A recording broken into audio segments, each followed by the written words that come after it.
We are moving right along, and I am getting my complete life. Thank you so much, Ryan Murphy. And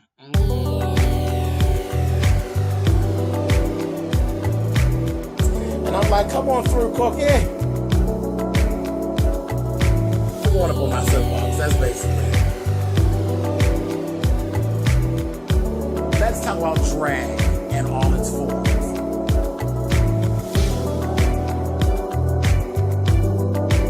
What, Cookie?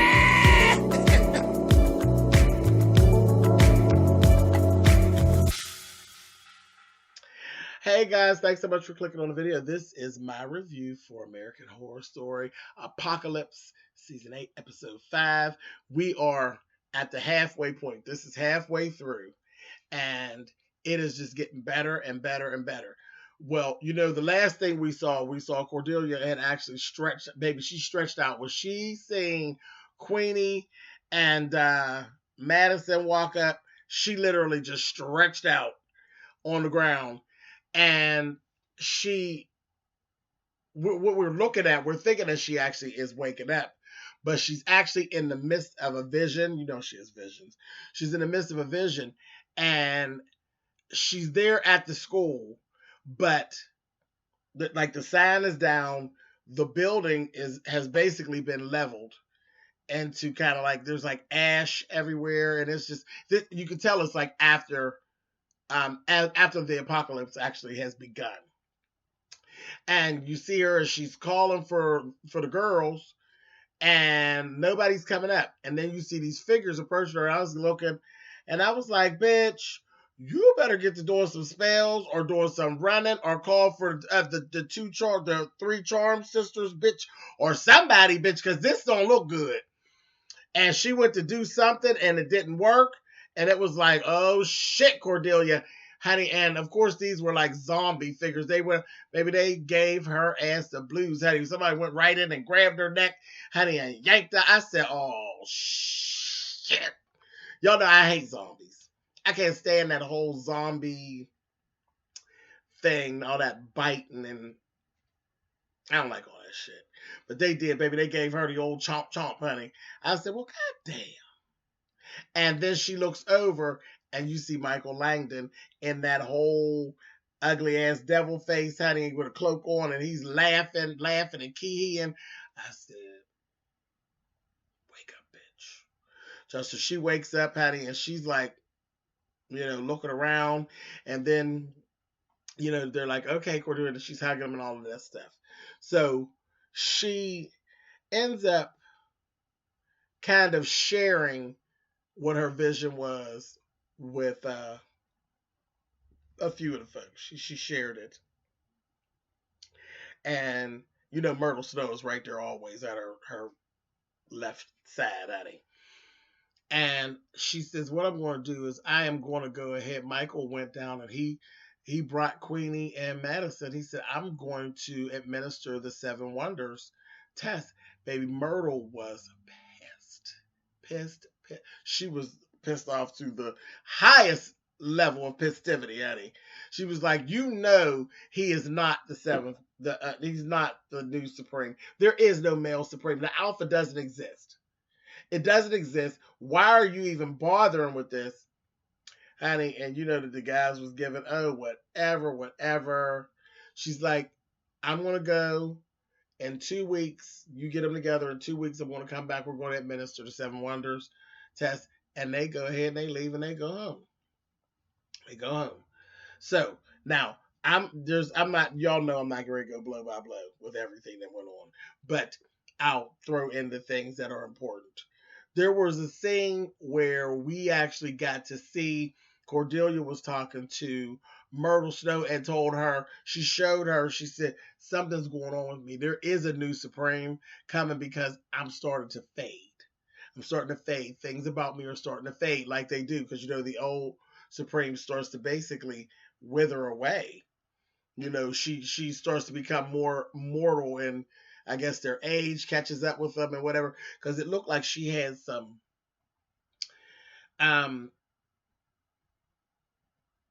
I don't know what that was. When she lifted her blouse, it looked like I said, bitch, you need some salve, honey.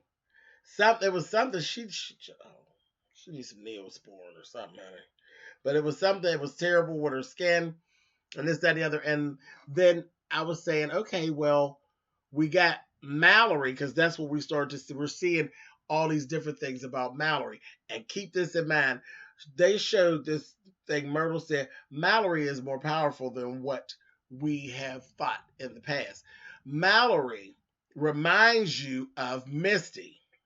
Okay? Misty had that power to resurrect things, but we saw a thing where there was a deer that had gotten balled up and it was dead. It was totally dead. Mallory literally resurrected the deer and then took the deer back in its own time to a younger state. I said, oh, baby, y'all better keep y'all eye on Mallory. So I absolutely believe, yes, there is a new Supreme. That's why she's withering. So we know that for a fact. We know for a fact somebody is a new Supreme, and this is why she's withering. We know it's not Misty because remember, Misty died trying to do the 7 wonders. She died. So it wasn't her. I believe it's Mallory.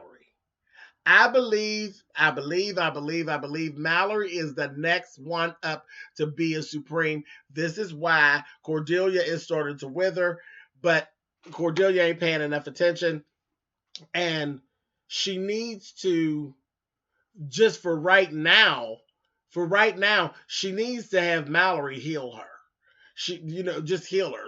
Just do whatever she can do to try to heal her, because they're going to need all they got, baby, to fight with this goddamn Michael Langdon. They're going to need it. So I said, we've seen all that. Another thing that we saw was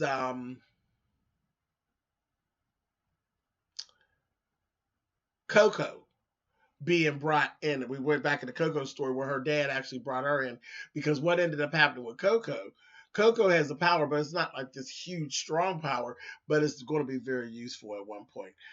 Coco can actually sense danger in things before it gets there. So it's sort of like a premonition type of situation. But I think that it's actually, she catches things right then. It's not where like she literally like gets visions or anything. I think she catches it right then. Something had happened and there was somebody getting ready to eat something with gluten in it, and she stopped them from eating it. And they had, I can't think of the name of the disease, but that gluten was ready to fuck them up, and she stopped them. And her father knew that there was, of course he knows their lineage or whatever, and he literally took and brought her in to Cordelia. So that's how she actually got there. Now, what my thing is what we're actually seeing now. If we go back into real time, I believe this was all planned, set up by Cordelia to bring it to Michael Langdon with the bullshit on a later date. Is what I believe. So we're going to just put that over here. Remember that James said that, because here we've been thinking all along Mallory has been put in a position to protect and to serve Coco, but it's actually really the other way around. I think that at some point Cordelia is going to figure out that Mallory is actually the new Supreme, and Coco is actually put there to be able to warn her of danger, to keep danger away from her. So I think it was actually a very smart switch, and I think that was what the whole thing of people not knowing their identities and all of that. I think that motherfucking Cordelia is a bad bitch who knows exactly what she's doing. And this episode has actually showed us how she put things in place and why. This is my theory. But anyway, let's go on to what we've actually seen. So the guys actually end up going through some ritual of actually getting Michael Langdon ready for this test. So while they do, it's like a whole spell of, safety and keeping the dark forces away. They do it. Of course, Michael Langdon, he goes through it. Of course, they're thinking he's really going through the spell, but what he's really doing is trying to hold his darkness on the inside while they do what they do to go ahead and get through it and don't blow his cover. So when it all goes down, all of that happens. John, the guy who's actually played by old fine ass goddamn what's his name? The little Jackson child. Cheyenne Jackson. Fine, honey. But Cheyenne, when the spell takes place, Cheyenne is looking at Michael Langdon, and Michael Langdon's looking at Cheyenne like, you done figured me out, you bitch, but that's okay. And I was like, oh, so I started getting very, very afraid for Cheyenne. John. His name is John. And I'm like, okay. So we see him in his room, and he's packing. And then Behold comes in. Y'all know who Behold is. That's Billy Porter's character. Behold is his name on here. I think it's Behold. I always want to call him Pray Tell Child from Pose, but whatever, it's Behold. Behold comes in there. Him and John get into a little altercation back and forth, and he's like, "What are you doing?" He's like, I'm leaving. I gotta go. I'm going to go and talk to Cordelia about this. Michael is not who he claims he is. I don't know who or what he is, but he is not one of us, and he's not what he claims. So that goddamn Behold does one of these and pushes a piece of furniture in front of the door. Child, that John gave him whoosh and slammed him against the wall, like up against the wall, like on high up on the wall, real hard, like bam, that's all. He done fucked your back up, girl. And Behold's up there, he gonna say, back off, bitch. I said, child, look at these two in here fighting like some queens, honey. I said, child, look at them, honey. These queens is getting it. And he told him, you always jumping in where you know, the fights that you can't win. Had his ass stuck up there on that wall, and he told him, he said, you're jealous. That's what it is. You're just jealous. He said, I am not jealous. He said, I'm not jealous at all. I'm scared, and you should be. I'm going to go talk to Cordelia. Baby, and he left one out the room, moved that couch and left one out the room. And, baby, that magic was the shit, baby, because Behold didn't come down off the wall until after he was gone, baby. He was still up on the wall looking stupid. I said, oh, baby, they got you. And he slid down the wall. He went on, he's on his way to Cordelia's. He stops for gas. I said, oh, Lordy. Why didn't you just do a spell, honey, so you could just keep on driving? But he ends up stopping at this gas station. But I guess, you know, when you're a powerful wizard such as he is, you're not scared of anything, because why would you be? But anyway, he goes to get the gas, and a car pulls up beside him, and guess who it is? That fucking stump in the bump, honey, that Miss Mead, honey. I said, oh, this bitch. So they get to talking, and she's like, oh, could you help me? And he naturally helps her with the gas and that. And she says, oh, let me get my credit card so I can pay. She go to lean down like she going in her purse, baby, and took a blade out and slit his Achilles tendon, baby. And he went down. Now, you know, that'll buckle you, baby. He went, I was like, oh! He went down, baby, and then she slit his throat. I said, oh, bitch! It was given very Pet Cemetery. Y'all remember when Gage did that to Andy Griffith on Pet Cemetery? And by the way, y'all know they're redoing the movie Pet Cemetery. I seen the preview. It looks actually very scary. I hate those remakes. See, those remakes of movies, because that Pet Cemetery is one of my favorite Stephen King movies. I haven't seen nothing scary for years. Pet Cemetery was scary, and it is. Even if you watch it now, the original Pet Cemetery was scary, and this one actually has that scare factor. Maybe it's not going to get with Stephen King, but I think they're going to do a really good job with that, so y'all be having your eyes open to look for that. And I'll definitely be going to see it in 2019 and reviewing. Anyway, sorry, let me get down off my soapbox, but bam it, and I'm back. Okay, so she slit his Achilles tendon, she slit his throat. Then she sprayed him with gas, baby, and set him on fire. I said, fuck. Burn him up. And she pulled off. I said, you know what, Mead? I ain't liking you, bitch. You trying it. You are really trying it. And just as if that couldn't make me mad enough, As if that would make me mad enough. The next scene, we see that Ariel is the one who double crossed John and told he working with Michael and Meade and told him about his whereabouts and where to find him and to kill him. That Ariel is so, he's a fool. He's a fool. He is so engulfed in wanting this power.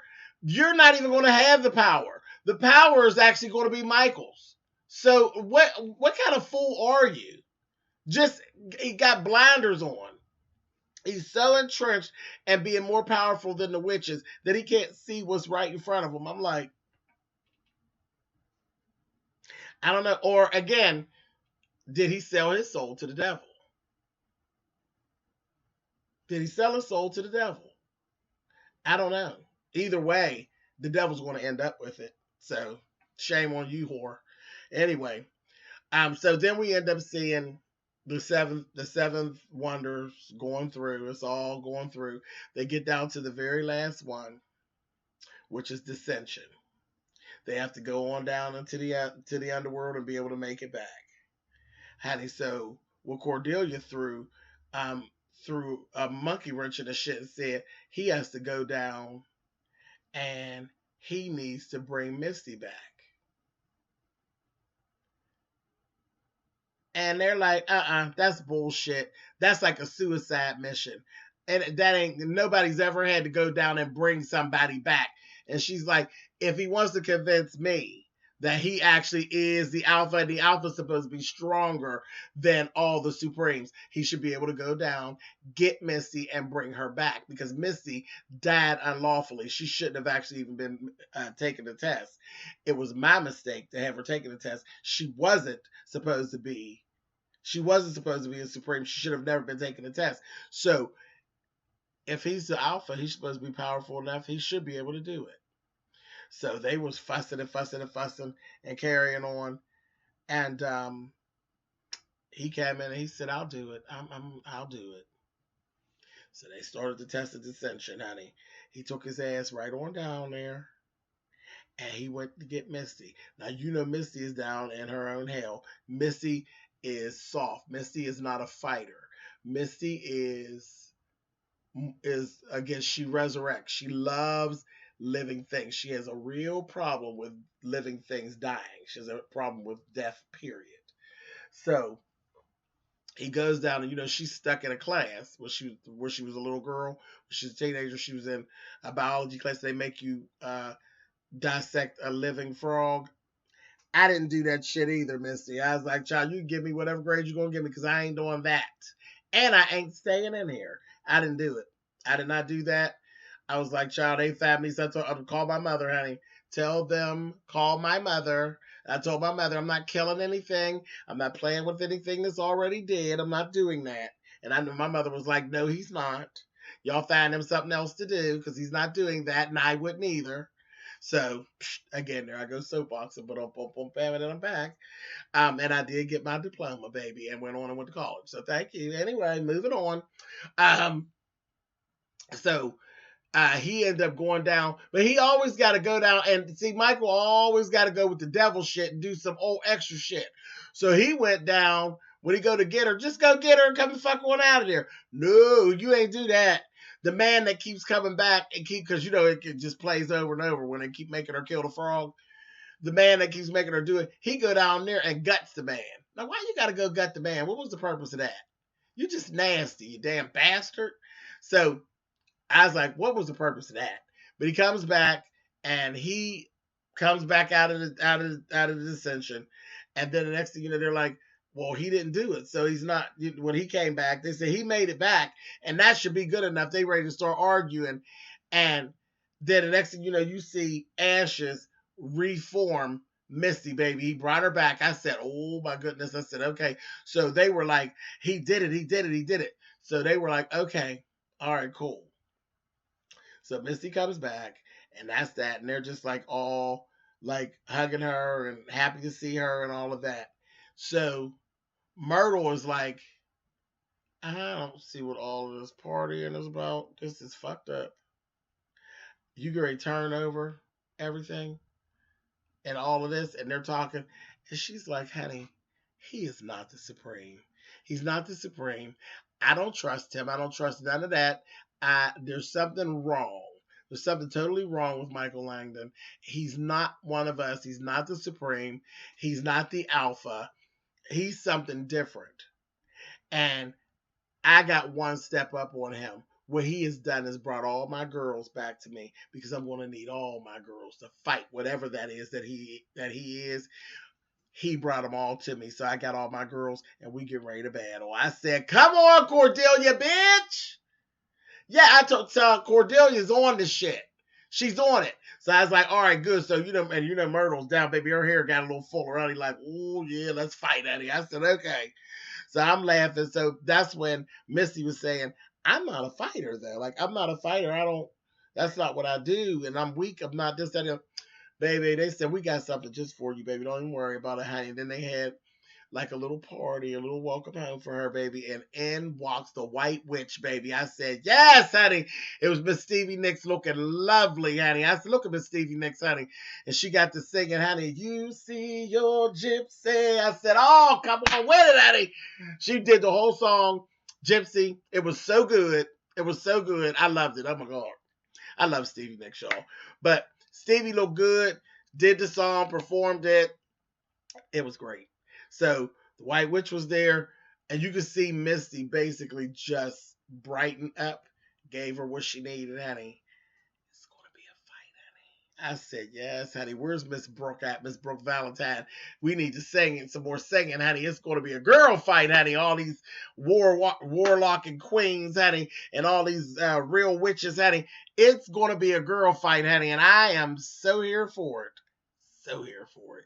She said, I had that premonition, honey. I had that vision. I seen what's coming, baby. We are getting ready to battle. She then took and she came and she was telling Madison that she was sending Madison back to do some investigation on Michael Langdon.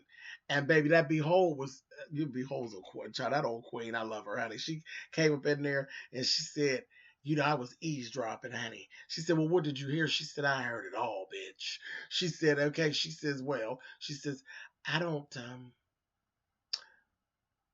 trust what's really going on here, honey. And I don't think Michael's who he say he is either, honey. And I'm a little afraid as well. And she told him John said something about it. And anybody heard from John, honey. So she said, okay, good. She's sending Madison and Behold together. Honey, Madison gonna say, honey, I work alone, honey. And he gonna say, and so do I. She said, well, y'all are gonna work together today. He gonna say, oh, goody. I said, oh. She said, I'm sending you all back to this place, honey. Gave him the address. They said, well, what is this, honey? It was the murder house, honey. She said, it's where it all began, honey. I said, yes, it is. Yes, it is. I was so excited. So excited, honey. I said, this is getting ready to get goddamn good, honey. This is the midway point. This is so damn good. It really is. This is so damn good. I'm enjoying this so much. We got 5 more episodes left, man. We need 5 extras. Anyway, all right, you guys. I'm so excited. I will see you guys same place next week. All right, later. Hey guys, thanks so much for giving me one moment of your time. I am excited to actually introduce to you guys my signature Milan Treasure t-shirts. I've been working on this little product for months and they are finally done and I'm happy with them. You can grab yours today at spillitboy.com. Grab your t-shirt today and I'll see you guys soon. Definitely for all those who have purchased t-shirts already, I thank you. For those of you who are going to purchase t-shirts, thank you in advance. I would love for you all to send me pictures of you in your t-shirts so I can actually post them to my website and my social media. All right, guys, thanks so much and I will see you guys soon.